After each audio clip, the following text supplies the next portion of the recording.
thank you very much for joining me. We've heard quite a lot about the milestones, we've heard quite a lot about the projects. We understand perhaps a little bit better about where the constraints are. But I think what I want to know as an outcome of today, what is the message that we need to send back to industry? Where is it that you need support? And how are you going to get the support from industry to take you seriously? Well, we've seen a lot of, and we've experienced a lot of support from industry. I mean, the North Corridor, I've spoken about this mutual collaboration agreement. So we're clear about the challenges that we have. We're clear about the requirements that we have, what we need to do, which things we need to fast track. And I mean, everybody knows some of our processes take long, and industry has stepped up and said, to get these things done faster, how can we get involved and help you with the procurement process and make sure that we get the capacity back as quickly as possible. So for instance, you would have seen the issues with regards to the batteries and the compressors. So industry uses their processes to buy these things, and then we have to repay. But at least we get these things done faster. Same goes for the security. So good support. I would say others have said that they see it's a good thing. I think on the ore corridor, the big iron ore exporters, they've indicated that they want a similar agreement.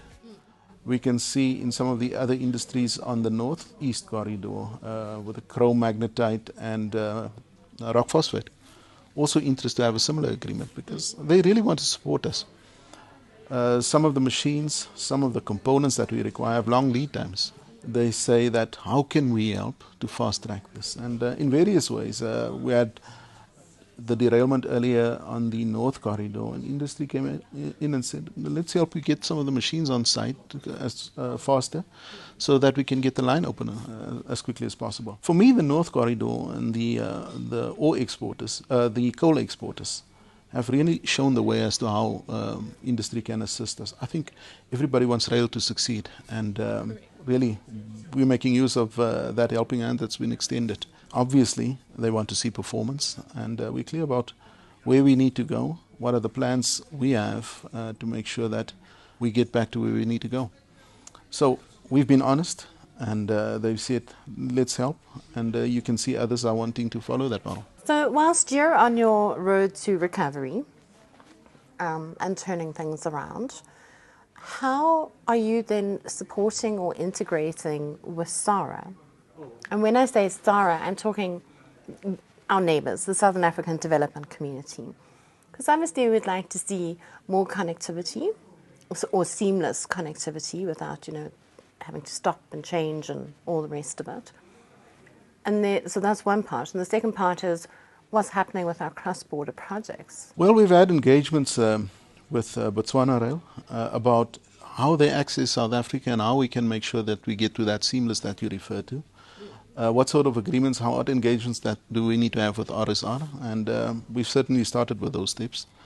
There are some issues in terms of the standard of the maintenance and the rolling stock when they access the network. So we want to work with them to work through these issues and make sure that there is a seamless. Some of the practice that we see currently is that they would bring it to the border, some of the products to the border, offload it, and then we have to go pick or move it with road trucks. And we really want to move away from that sort of thing because of quality of rolling stock. So if we can resolve some of those issues, and like I say, we've started with those conversations. I'll be meeting with our partners at CFM shortly. And then we've had some discussions recently with TransNamib, with Webster and the team, to see also how we can make sure that cross-border traffic we can increase and reduce the dependency on the road. I think there are some real opportunities. It's this interoperability and making sure that we get to the seamless movement of cargo. Some of the transit times that you can see currently is just way too long, which means you have to invest in extra assets. And if you can get these assets to move, which is certainly for us in Transnet Freight Rail an issue, you need to sweat these assets. And if you have them transiting for too long, you're not sweating them. You're wasting time. So anything that contributes to delays in movement of cargo, you need to try and address as quickly, and that's what we're trying to do with SARA. Where are the interoperability issues? I mean, like, we're all on the same gauge, so where are the challenges? A lot of it has to do with the access. We're busy with Transnet, busy with this infrastructure manager, and I think access would work differently under the infrastructure manager. But obviously, anyone who wants to access our network would have to comply to the RSR regulations. But you won't have this issue of this train only goes to there and then TFR needs to come and get it and take it further. You lose a lot of time. At Komati Port, you can see there's a lot of congestion there. Others are able to access our network. You'll probably get more efficiency. We can see now with what we're doing to Maputo, we have these run-through trains. And we've seen a lot of efficiency on that. And that's through agreements that we've concluded with our cross-border neighbours. How is Transnet Freight Rail supporting PRASA's rail recovery? I was in Cape Town earlier this week for their 200th train launch, opening at the Southern Line. I feel like, or I understood that there might be just a little bit of friction in terms of lines that Transnet... I wouldn't say that there's friction. I've had discussions with Isham about lines that are more critical to PRASA than they are to us. The Effingham line, Stanger line. We're in the process of concluding agreements where they take over these lines. It might in the short term, and then seeing in the longer term how we can transfer it to them. We will still have access to the line, but they want to deploy EMUs.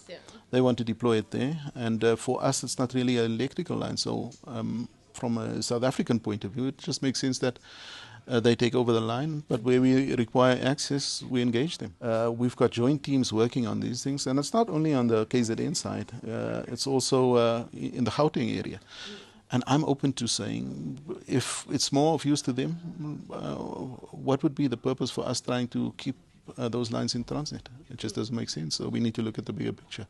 So I wouldn't say there's friction. How is TFROC going to look going forward? And are you really going to talk about corridors when you no longer have the infrastructure per se? Are you not going to focus more on businesses and promoting what it is you move to become actually customer-centric, not talking about being customer-centric? So in 2020, we changed our approach to have a more inward-looking approach, and we moved to these corridors. And my feeling is that under the infrastructure manager, and like you say, we're going to be an operating company competing with others, we need to look at ourselves again, and we've had discussions about changing the model again to have a more outward-looking approach. We serve the customers better and have a more outward-looking approach. As we move forward under TFROC, we would then say, which of these markets are we competitive in, and where we need to focus. So it's really doing an analysis of our business. Which areas do we need to play in? You'll find smaller operators coming in, and they might be better doing some things. They have more agility, and we must be honest about those things and see that we focus our efforts on the things that we can be strong in. It's a journey, but we've started the work as to exactly how we position ourselves as we move forward, and it cannot be corridors. What I foresee is that as we move forward, you'll see more of the smaller operators coming online and starting to be competitive, and we need to gear ourselves for that. I think there's more capacity on the network than we can utilize, and with others coming online, certainly we will be able to move more cargo in South Africa. But how are you going to actually market and position yourself to your customers to say that you are reliable, predictable, and competitive? You have to look at the logistics system in South Africa, and you need to look at being competitive. If you look at the access fee, you cannot just say this is what it's going to cost on the rail, and then you find that road is much cheaper. You have to be realistic about what it is, how much you then ultimately charge the customer for moving the product. If it's not competitive, you're going to lose the business, and you'll find more trucks on the road. There will be some deliberations and discussions around the access charges, and we will also be making, as TFROC, a presentation there and our views. But on the other hand, we also need to make sure that we get to be efficient, and we look at cost, because any new train operating company would do exactly that. And if we're not efficient and our costs are too high, we will lose the business. So there's a lot of work for us to do as TFROC to get fit and improve our service. I think a lot of the work on the trim side will also help us. So for instance, the signaling that you spoke about, running times of trains, through signaling and manual authorizations, you lose a lot of time. So those issues can be fixed. Obviously, you get efficiency. But there are other issues that we need to fix. I spoke about the locomotives, increasing the fleet of locos. The plan around that? So for the locos... Like, are you going to go buy more locos? Hopefully a better package to market. Number one, we need to make sure the ones that we have and we recently bought, we need to have proper maintenance support for it. And that's our focus really right now. So even for the CRRC locos, it's to have a step in OEM that supports you as you move forward. These locos are fairly new. And even if we get the components to fix them now, what's your plan as you move forward? So you need to have some maintenance support, and that's why we're engaging a step in OEM that can support us not only now, but as we move forward also. The other types of locos, we have agreements already to get these locos. I want all the locos back in service. I'm sure you do. I want all the locos back in service. There's demand for rail. And we've looked at various partnerships. You would have seen earlier this year with Sasol, where we signed the agreement. We reduce the tariff, they take care of the maintenance, and they refurbish these wagons. And we've got something that we're working on now for one of the key lines, where we can hopefully have a similar model where they can help us to increase our capacity.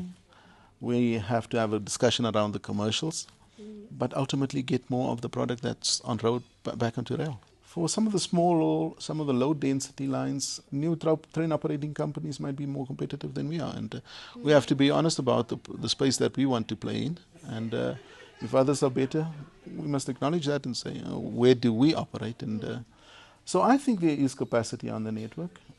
Surely there's more to unlock, like you indicated, the slots. On the North Corridor, on the coal line, with the signaling, that will unlock more of the slots. We've done some maintenance now on the O corridor, gives us 7 more slots. In TFR as it is currently, our focus is still very much on refurbishing the network or rehabilitating the network and making sure that we unlock capacity. We don't have the mindset of TFROC already, and we only look at operations. I still have to make sure that the network is as reliable as it is until that split is. So it's a key part of our business. But also we have this team under Bessie managing the implementation of the infrastructure manager. Stimulate the sector. And if we're stimulating the sector, then we can go back to building our local base, which is what we used to have. 10-year contracts, we had good supply base in terms of components and maintenance. And sadly, what Transnet is suffering now was actually self-inflicted to a degree. So I'm looking forward to seeing a new Transnet and a new energized vision, and I'm looking forward to seeing, the business position to meet those demands.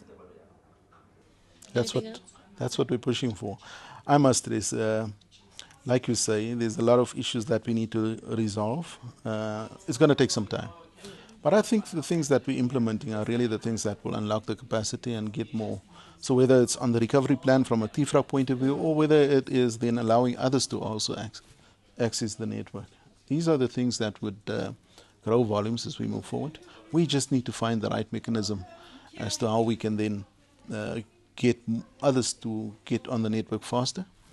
And I don't know if there's an interim solution, but the more players you eventually have on the network, it brings down the cost for everybody, because especially right now, as TFR, we have to carry the burden of maintaining the network on our own. And if you have other operators through access charges, you can raise more funding for the maintenance of the network.